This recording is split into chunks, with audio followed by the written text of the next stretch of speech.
So it's called HSAM, which is an acronym for Highly Superior Autobiographical Memory. And people with HSAM, they're unable to discard the vast majority of those kinds of recollections. I can cast my memory back further as a newborn and even as a toddler.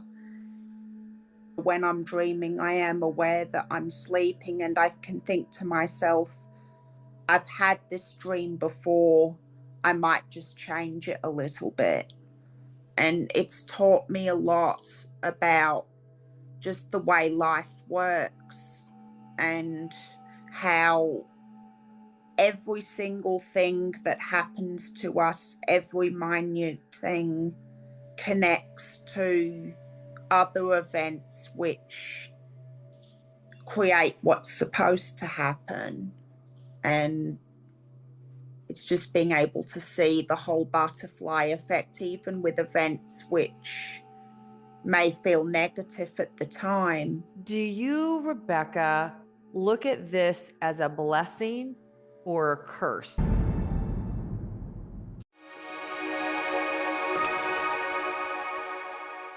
Still have questions after watching these videos? Perfect. Come hang out with me on Wake Up Wednesday at 5 p.m. Pacific, 6 p.m. Mountain, 7 p.m. Central, and 8 p.m. Eastern, where we will answer your questions live. And you never know what surprise guests might show up. Thank you for watching. My guest today is Rebecca Sharrock, who has an extraordinary memory. She has been able to memorize 95% of her life. What would you do? How would your life be different if you had a memory like this? Well, Rebecca says that she has learned over time that every experience is actually happening for us on our behalf, and there's a positive reason whether you understand it or not. So, Rebecca, welcome. Thank you so much for joining us today. Hi, and thank you. I could not wait to talk to you when I learned about this memory condition you have, because many years ago, there was a woman who was an actress on the show Taxi named Mary Lou Henner. And I saw her on a show, and she talked about this extraordinary memory that she had. You could ask her any date and she could tell you what she was wearing on that date, what she ate. She could remember in vivid detail conversations that she had with everybody. And at that time, this is probably 15 or so, maybe even 20 years ago, she said that there were only about 6 documented cases worldwide. And this, I learned, is the condition that you have as well. So I'm really excited to learn not only the specifics about how this works and what this is, but how you have gotten to the point where you realize that everything that happens for us is happening through a positive reason. So Yeah. why don't we start with how old you were when you realized that your memory was different than the memory of your parents and people that were around you? So this is the way in which I remember. This has been the case from birth. So I've never known life to be any different. And the way we're born, the way we think from birth, that to us is the norm. So initially, it didn't occur to me that not many people think in the same kind of way that I do. But when I didn't know that HSAM existed until I was 21 years old. Yeah, say it again. What is it called? So it's called HSAM, which is an acronym for Highly Superior Autobiographical Memory. So why don't we explain what that is first before we go any further, so people really understand? I mean, this is a diagnosed condition. And I'd Yeah. also love to know if you know how many people in the world have been diagnosed with this, because when I encountered it, it wasn't very many, less than 10. Yeah. So this condition, everybody has autobiographical memories. They're one of many kinds of memories which we have. And the best way I can describe what autobiographical memories are is that they're the kinds of memories that we'd include if we were to write an autobiography or memoir about our life. They're those kinds of memories, the ones of events we experience, thoughts that come through our mind and such. And people with HSAM, for some reason, they're unable to discard the vast majority of those kinds of recollections. And this condition called HSAM, it was discovered in 2006 when the first person was diagnosed with this condition, and her name was Jill Price. And then when I discovered the condition, that was in 2011, there were 6 people diagnosed with this condition. And today, the last number that I was given when I last corresponded to the researchers who diagnosed me with this condition at the University of California, Irvine, and they also diagnosed Jill Price, Mary Lou Henner, and such. They told me that there were 100 people now worldwide diagnosed with this condition. 100 people out of 8 billion on the planet. And obviously there probably are several who haven't been diagnosed with it, but this is exceedingly rare. And I want to ask you this question first, because I remember hearing a couple of different viewpoints when Mary Lou Henner was being interviewed about this. Do you, Rebecca, look at this as a blessing or a curse? Because I think we can all think about things that we're thankful that we can't remember in full recall that have happened, and you can't get rid of those memories of these different conversations in full recall. Yeah, see, my natural inclination is to be a pessimist, so I'm a glass half empty person. Okay. So initially I thought of this condition purely as a curse because I just saw all of its downsides. I saw how it gives me insomnia if I don't distract my mind whilst going to sleep with classical music, or I always relive the negative events. But then I've trained myself to look at the positive side of this condition, and with that, I do remember positive experiences in the same way as negative ones, and I'm thankful to relive those because all of the good emotions come back. But also, another benefit about having HSAM is that when I just look, I can analyze my past and I can just see patterns as to how things occurred and to see the whole butterfly effect of every single occurrence.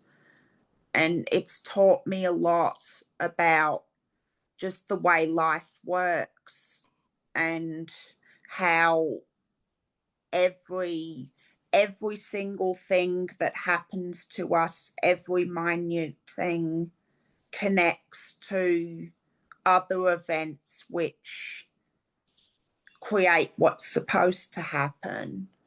And it's just being able to see the whole butterfly effect, even with events which may feel negative at the time. I'm then able to just analyze all of the events that came after that, and then I can realize I'm thankful. Wow. I can't imagine having to process, I guess, if you think about all of the things we do in a day. So it gives me headaches a lot. I bet it would. So what is your earliest memory? How old are you when you have your very first memory that you can access? So my in regard to my earliest memories, they were from an age when I didn't know about calendars or time or dates. So they're more difficult to prove to skeptics in that sense. But the earliest memory that I can date, and I could date this because I found a photograph of this recollection many years after I'd continued telling my mother about this, was when I was 12 days old, which was on the 23rd of December 1989. So I was 2 weeks old on Christmas Day of that year. So I was 12 days old on the 23rd. But I can cast my memory back further than that, but of course I can't date those recollections. You mean when you say cast your memory back further than that, you mean, do you actually remember the moment that you were born, like when you first came out of the uterus? Yeah, I do have a recollection, and that's one I can date as well because I had my ankle clipped with a tag. You remember So, your ankle being clipped. yeah, and that I learned later that that's what happens when a child's born. You put a tag on the ankle where the name and date of birth is written on there. Do you remember the emotions around how you felt when you were born? It's interesting because as when I was that age, as a newborn, and even as, an infant or a toddler, many people ask me, does it feel strange that, especially as a newborn, that a year ago you didn't exist at all? And then I said, it's the same as me thinking now that it's not strange that I didn't exist 40 years ago. So at that age, I didn't have that reasoning as a newborn. I didn't really think of time, or I didn't analyze any thoughts. I didn't have verbal speech that, my thought, because now my thoughts are all come from verbal speech. Just as I think in my brain, I think in English. But as a newborn, I thought purely in emotion, purely in feeling. And I can't train my brain to do that again, which is annoying because it's so much quicker to just think in pure emotion or think just in visual information. But now I just can't train my mind to do that again. Now, whenever I think, it's always in words, but it wasn't then. That is fascinating. And you've broached a topic that I'm super curious about, which is telepathic communication. Because a lot of people who I interview who have near death experiences, when they go to the other side, it's not like they're saying, hey, hello, how are you? And the other person hears in Yeah. their mind, hey, hello, how are you? It's like, how is your day? How are you doing? And instead of answering it, you would communicate a packet of emotion, feelings, Yeah. pictures of what you did. And I think that's what you were just describing.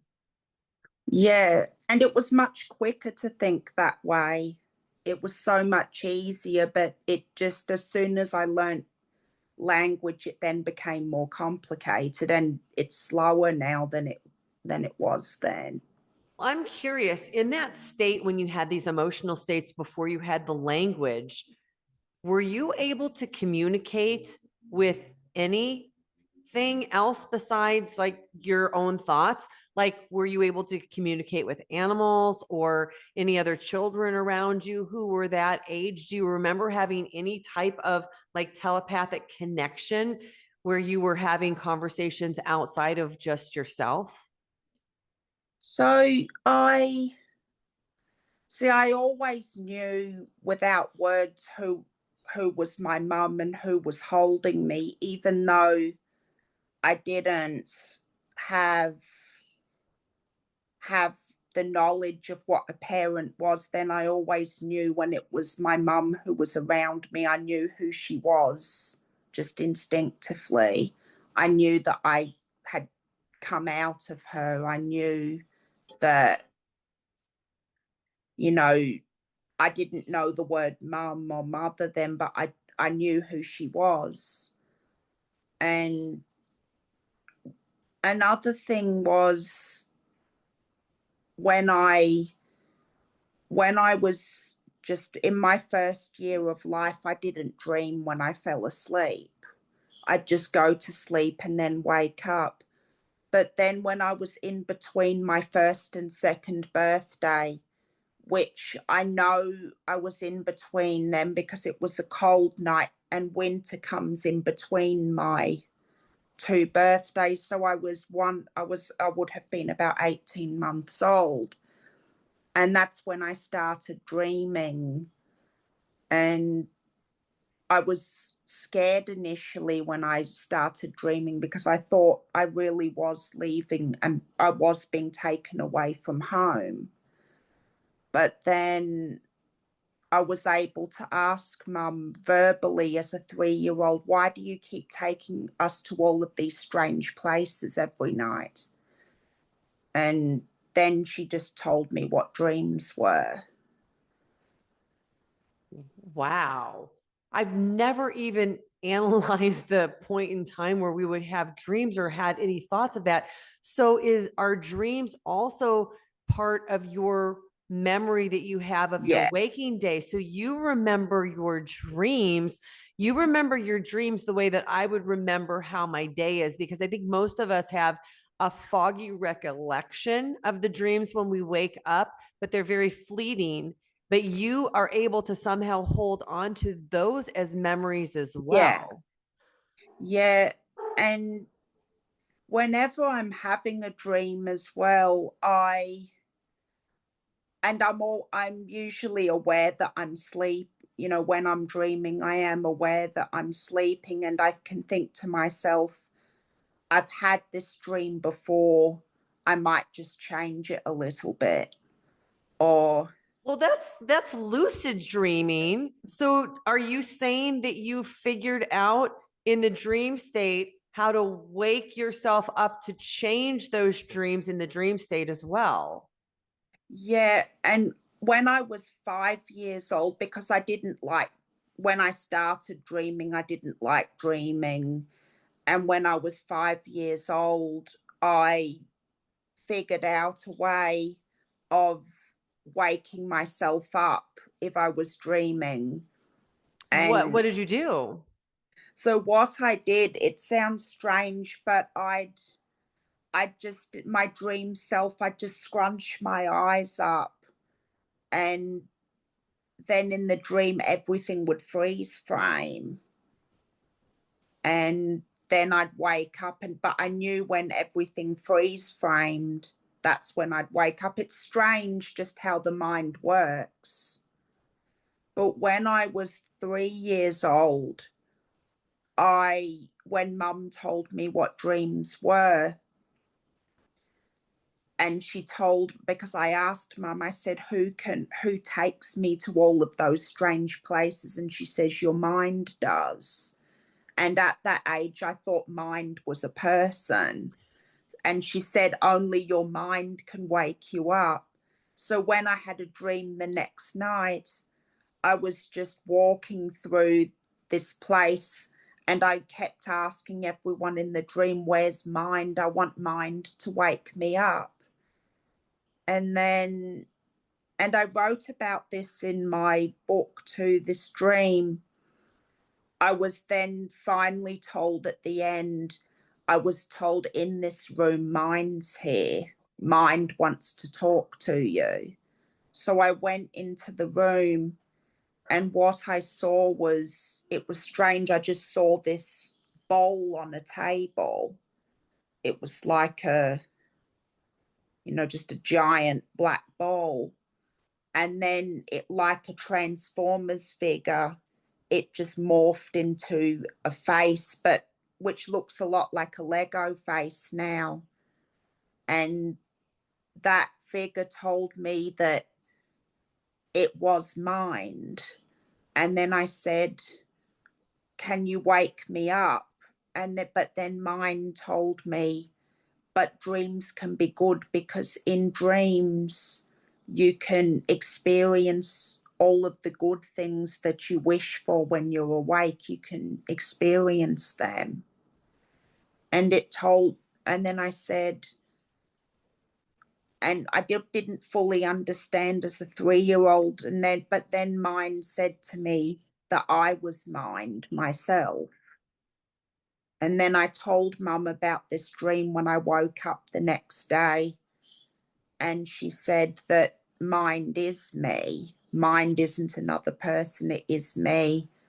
And it and it does look like anything that I can imagine mind to look like. That's a pretty wise, evolved mom you had there, helping you, guide you through this. I'm sure there was no accident in that. No.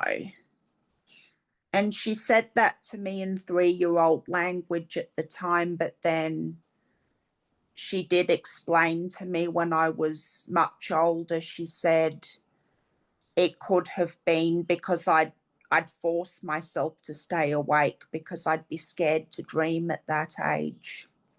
And she said someone had to be there to make sure that I would sleep and get my amount of rest every night. So, yeah. Wow. Okay. You know what I'm really curious about? What kind of testing did they do at that university in California to definitively diagnose you with the HSAM condition? So that testing procedure, it took, in total, it was from 2011 to 2014. So in 2013, that's when I did most of the tests with them. And they were via Skype, which was, I guess, the earlier form of Zoom. They were Skype, and they'd do all of these kinds of, it would be a combination of memory puzzles that they'd give me, but also I had to do a lot of talk as to how and why I remember each of the things that I do. So, and they wouldn't tell me prior to doing a test. They wouldn't tell me anything about what they were testing me on. So I'd wake up. It was 3 o'clock in the morning, my time in Brisbane. I'd wake up at 2:30 a.m. and I felt, because I'm not used to doing anything without a plan, so, and without revision, so I'd be scared because there'd be no way that I could prepare for this test. But then when I did those tests, it was a relief, because they were saying that I was explaining my memories and how they're triggered and the sorts of feelings they give me. They said that what I was saying did match what the characteristics of HSAM. And then to finalize my diagnosis in 2014, I went to California to have an MRI done of my brain. And how do you think that MRI is different than a normal person's memory? And I don't mean you as abnormal in any way. This to me is like a superpower, because of course I'm just thinking about the good things that I would, that the good ways that I would harness it. But I'm sure it has to be a double-edged sword that way. But there's a standard person memory, and then there's this HSAM photographic autobiographical memory, and it's got to look different in the brain, I would think. Yeah. They did find, see, a few more MRIs in the time since then, because I'm also being studied by a local university, the University of Queensland. But they found in my first MRI that my conscious and subconscious regions of the brain are more strongly connected than usual. And they said that could explain why I can retrieve my distant past easily, because our long-term memories are stored in the subconscious mind. And they did find that my brain was physically larger than what it typically is. And I've always had a really large skull, which has made having hats really hard. But they said that my brain fills the whole orbital cavity. And they said excess white matter could explain as well why I retain a lot of my past, because elephants have a brain that contains a lot of white matter, and elephants are renowned to have a very strong long-term memory. Mm.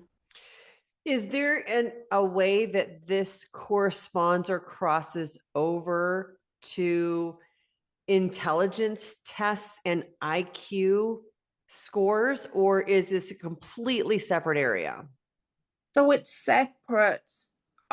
They've found in studies that most people who have HSAM, they have the same kinds of IQs as, people, any other person would have. And that includes myself, because when I had I haven't been given an IQ test by researchers, but due to having autism and OCD, I had to have a whole cognitive assessment, which was IQ and EQ combined. And my overall IQ is 121, but there was an area which was connecting symbolic information and making code as a result of that. With that one, they said I got a score of 140 in that area, but when all was put together, all the different areas where I got different numbered scores, it all came to 121. Well, and that is above average, because I know, at least in the US, the average IQ is 100 here. So Oh, that's definitely higher. All right, so let's talk a little bit about how you have had to navigate this memory, this super high retention memory, because I know you said that you were bullied when you were younger. yeah. And so I don't really have a recollection of being bullied. I sure could have, but I didn't intake it, encode it, remember it if I had. But for somebody like you who can't get rid of the Yeah. memories, I would imagine that, is it as specific as remembering the exact way somebody looked at you, how Yeah. and what they said to you, and having instant recall of, you see that person 30 years later and you're like, well, when we were 11 years old, you said XYZ and you were wearing a yellow dress. Is it that specific? Yeah. And as well, when I remember the experience, my emotions temporarily return to the age I was at that time. Ooh. So I can, if I have a recollection of being bullied by another child, I'll have, I'll recall the memory through a child's emotional state, but then my adult mind then says, but it's so trivial, it's so mundane, it's silly to feel this way. But then the clash is my emotions aren't saying the same thing. So very often that clash causes confusion in my current life. But with that, because I've lived with that for so long now, I am learning ways of just allowing that confusion to be for as long as I'm attached to that particular memory, which is usually 10 to 15 minutes. And I just have to tell myself I have to just wait until my mind just moves on to something else. So does this apply to things like childhood games? If you were playing a Yeah. childhood game, let's say that you were playing a trivia game and 25 questions came up during that game, if you recalled that day, would you be able to remember all of those trivia questions that came up in that game? Yeah. And when I was a young teen, when I was 13, my my mum would take me to trivia nights at the local club. And when I'm reliving those experiences, the questions that we were asked at that trivia and then the answers we were given, they I can still retain them in the current time. But of course, in life, there are so many more answers, known or unknown, more so than a 25 question trivia. Even if I attended every week, there's still far much more to life than just 25 answers every week. And an amazing thing about life too is that we know far less than what actually is there. So there's much more out there we than we know. And I like that old expression that's used very often in astrophysics, and they say that the cat isn't dead until you open the box. And what they mean by that is that there's so much that we're just looking at now that we just don't recognize because we don't know.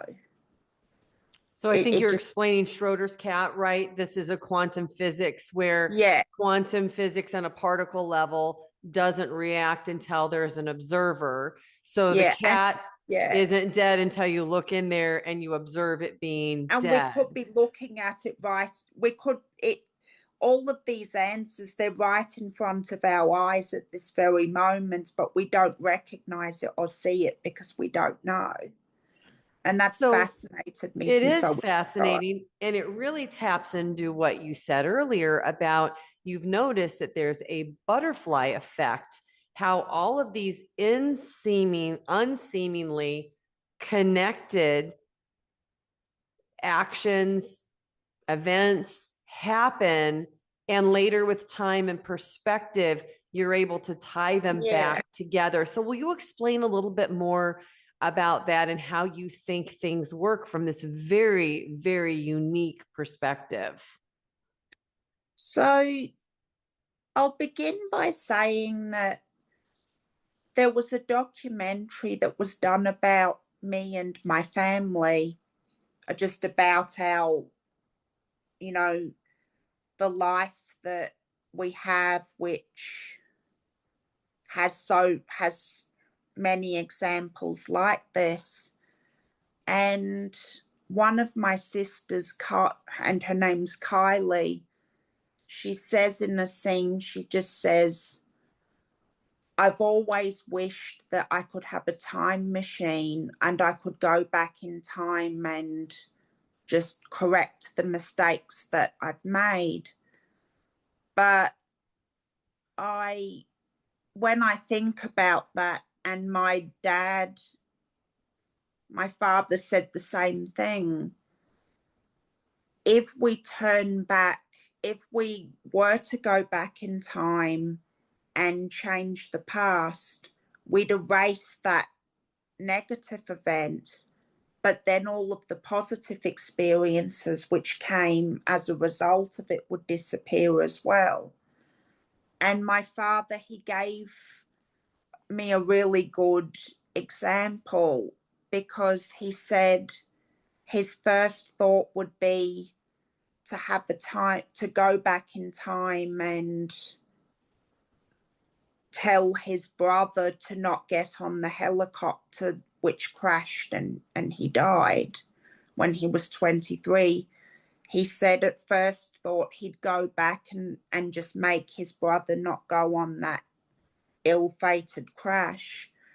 But then he said if that crash hadn't have happened, the events which followed that wouldn't have led to him meeting my mum. So he said he wouldn't have been married to such a good wife. He wouldn't have had the kids who he loves. So he said losing his brother was a painful experience, but it also led to the happiest experiences that he ever had too. So he said if he was to take that negative experience away, he'd also take positive things that are in his life. Those would get erased as well. Yeah, that makes a lot of sense. Have you had a similar experience of something that you say, oh, I thought you had said I would have changed this, and then you realize later with time that it wouldn't have made sense to change it? Yeah, and just I've been giving this a lot of thought over. This has been something that I've been analysing a lot over the past year. It's when I had just left school, and I could have just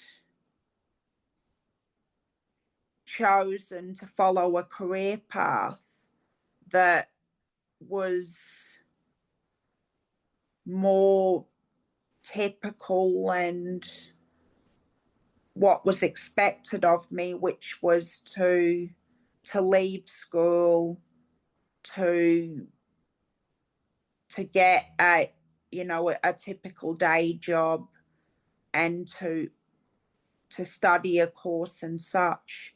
But I did have limitations at that time because there was no means of me going to traveling to university via transport, and also they didn't have the same kinds of learning support as they do now.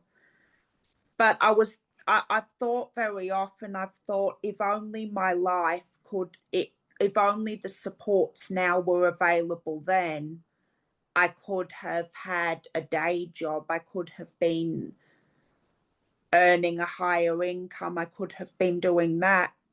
But then HSAM came along shortly afterward, and that gave me a focus, and that gave me it wasn't a career, especially at the very beginning. And many people were saying to me, stop wasting your time with this and just, pursue a typical career. And there have been times when I've thought, if only I could have left the HSAM and I have been thinking of this, if only I left that and just started maybe an autism group or because that was what was suggested of me when I had left school. But then I thought to myself, the career path which I chose has led me to the exact place where I always wanted to be.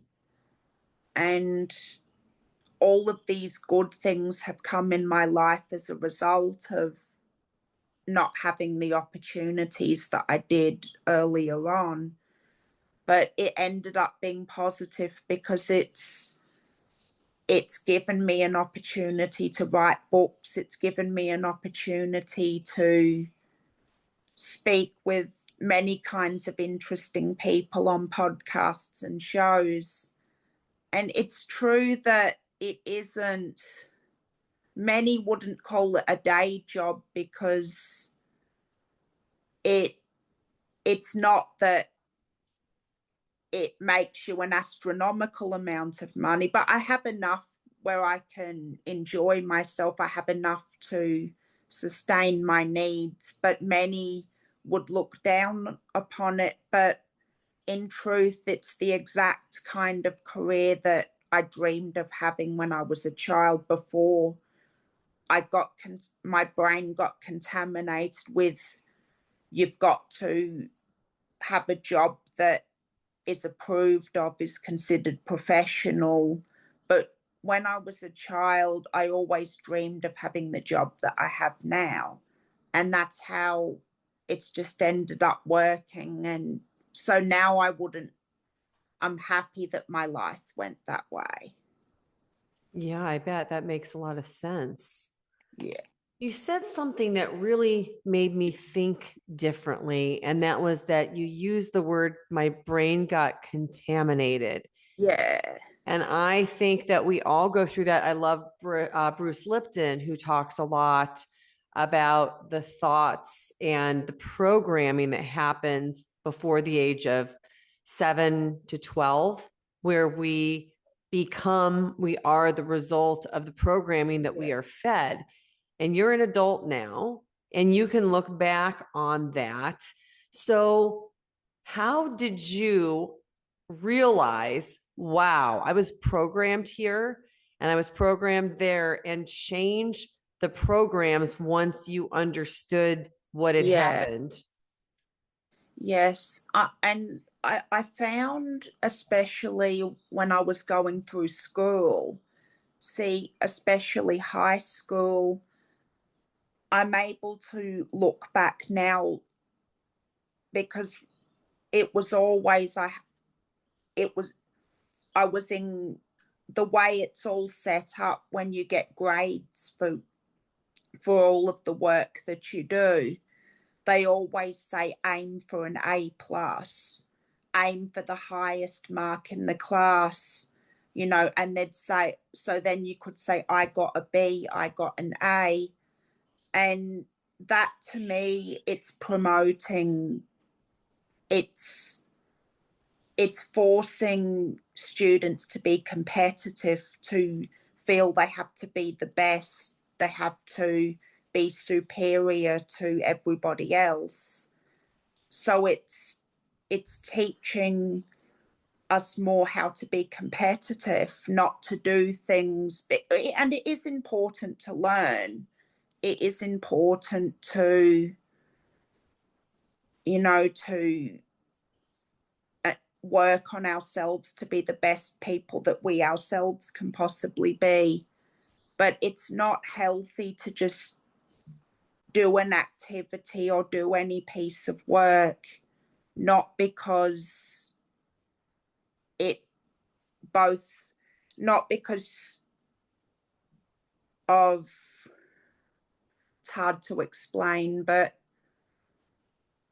I'll reword it by saying it's best to do a piece of work that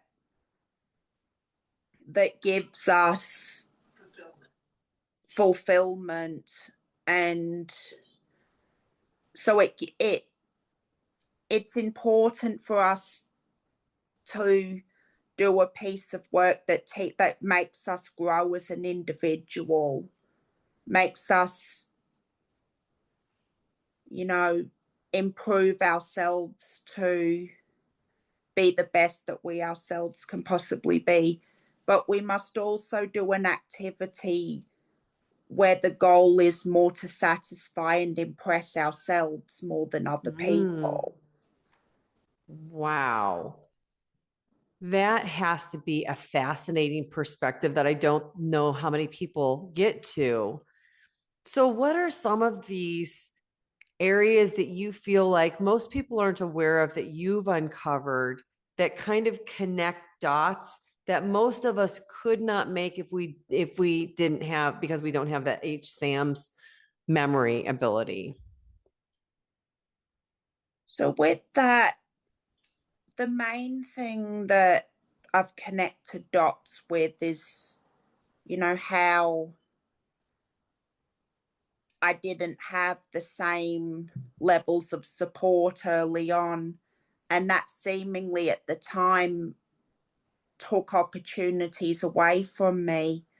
But when I look back now, it actually gave me opportunities to become who I wanted to be. And so I'm able to connect those kinds of dots. But also, too, when it came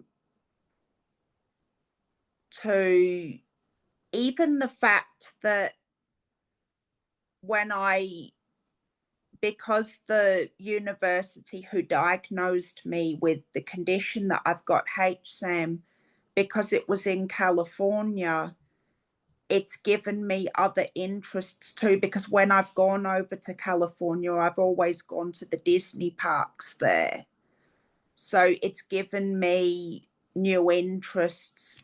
I like Disney a lot more now than I did previously. And even in Minecraft, I like the game Minecraft.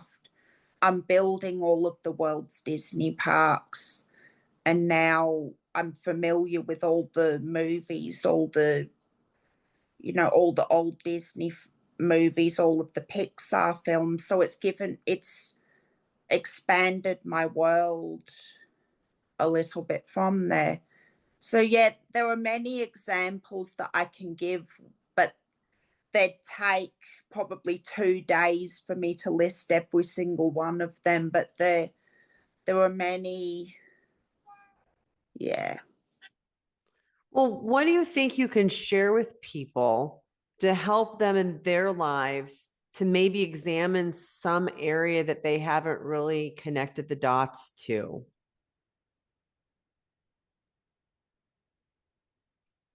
I find even perhaps it would be good, and it's hard for me to give advice because I'm not very skilled when it comes to reading other people and understanding different ways in which different people think.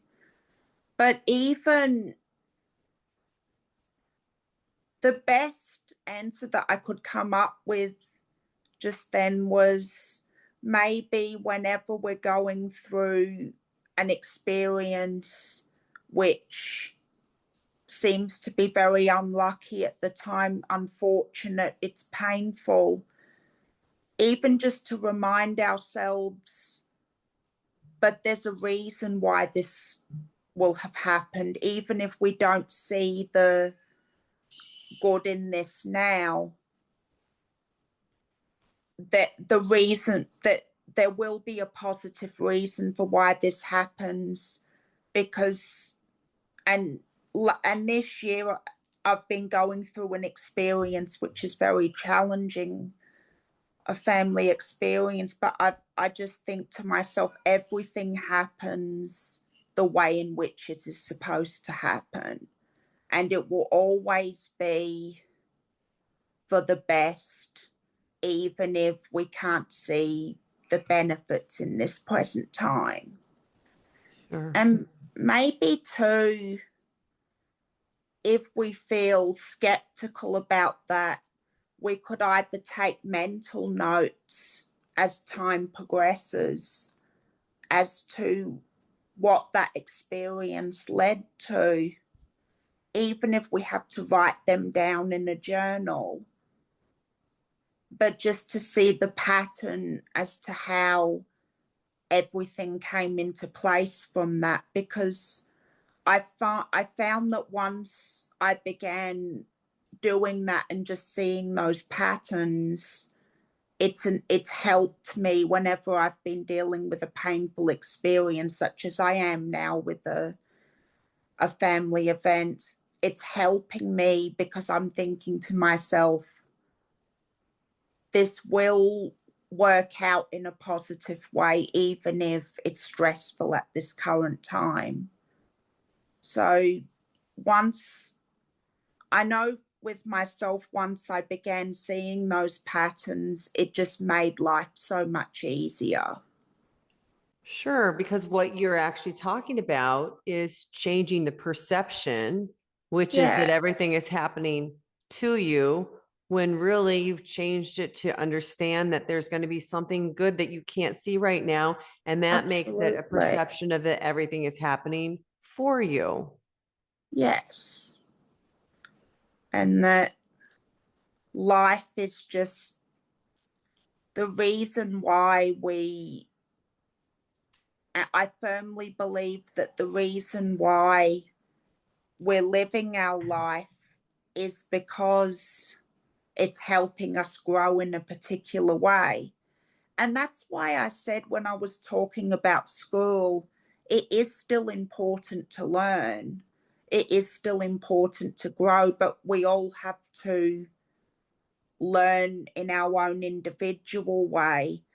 And each, each and every person has their own life path. We have our own life lessons and we have our own homework.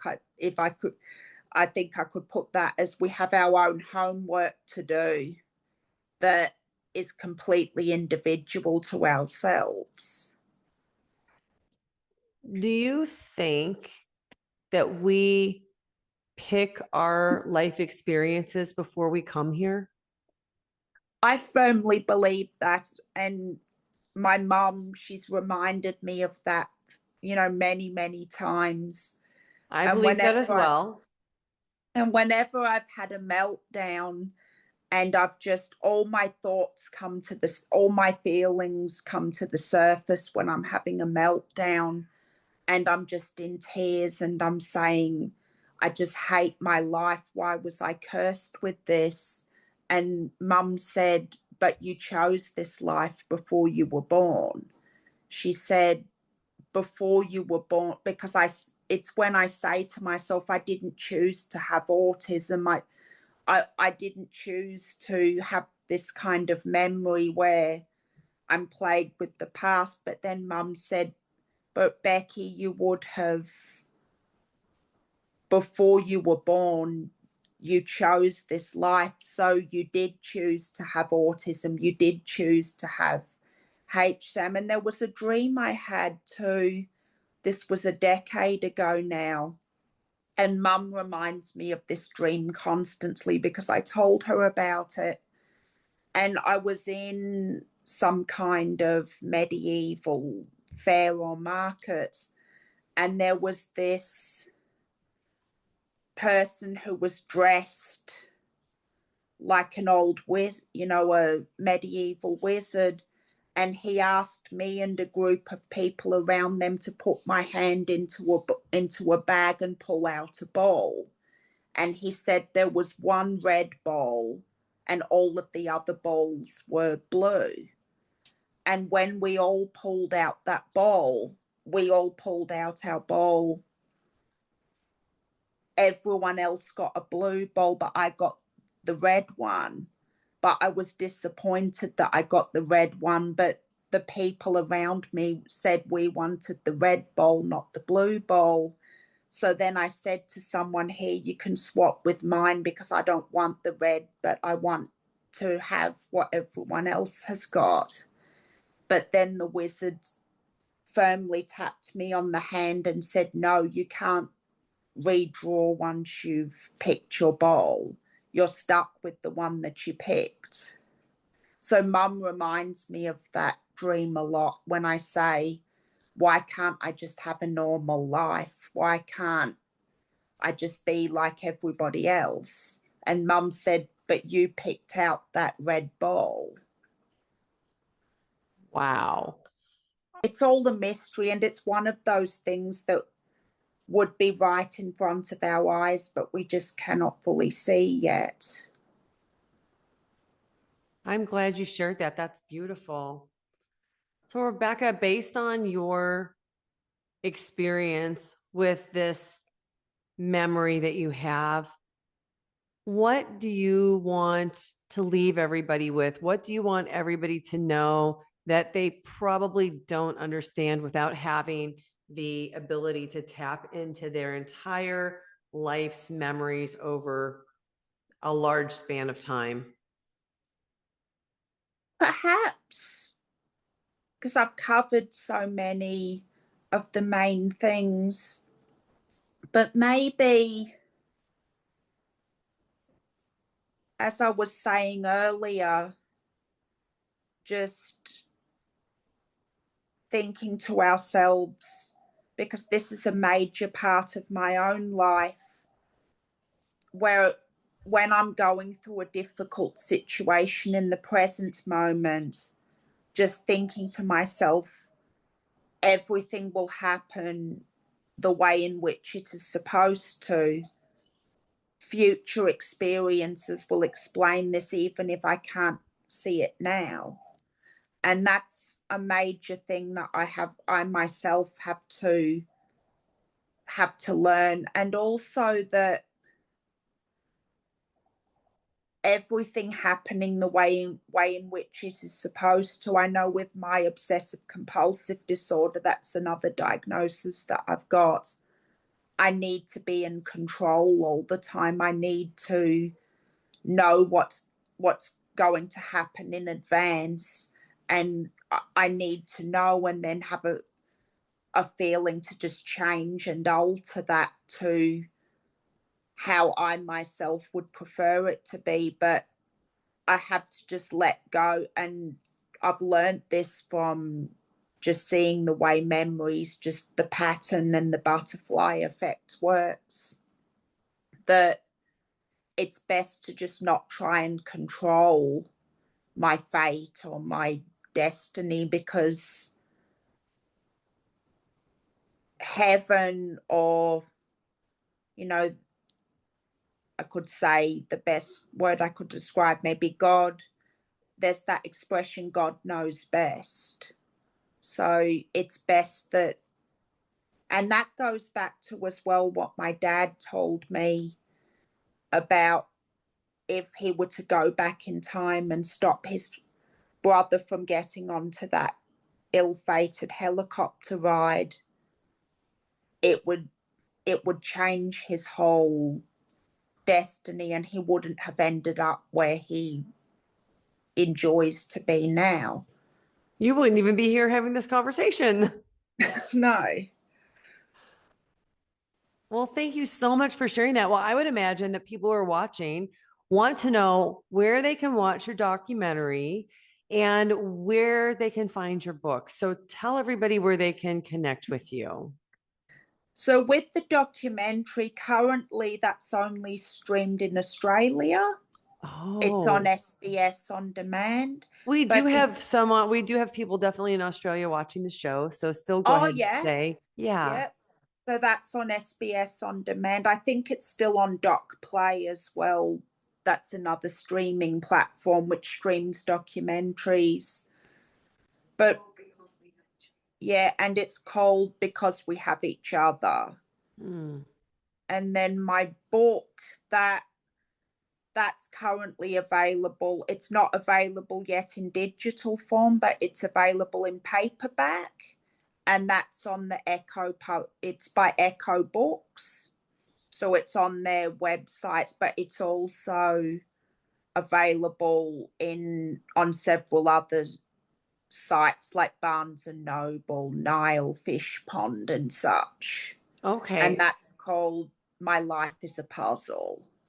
My life is a puzzle. Well, I'll put these in the show notes underneath the description of the video so Oh, people can thanks. find it. But Rebecca, thank you so much for your candor and your vulnerability and for helping people to understand that everything is truly happening for them and for your part that you are doing to help wake up the collective. It is so needed right now. Oh, thank you. And of course, this show is absolutely nothing without all of you who tune in to watch, to listen, and to share these experiences with somebody who needs to hear them. And if you still have questions, you can connect with me on Wake Up Wednesday Live at 5 p.m. Pacific, 6 p.m. Mountain, 7 p.m. Central, and 8 p.m. Eastern. Thank you, everybody, for watching. I'm Lori Micah. If you like stories that open your heart and expand your soul, hit subscribe. This channel is Waking Up the Collective.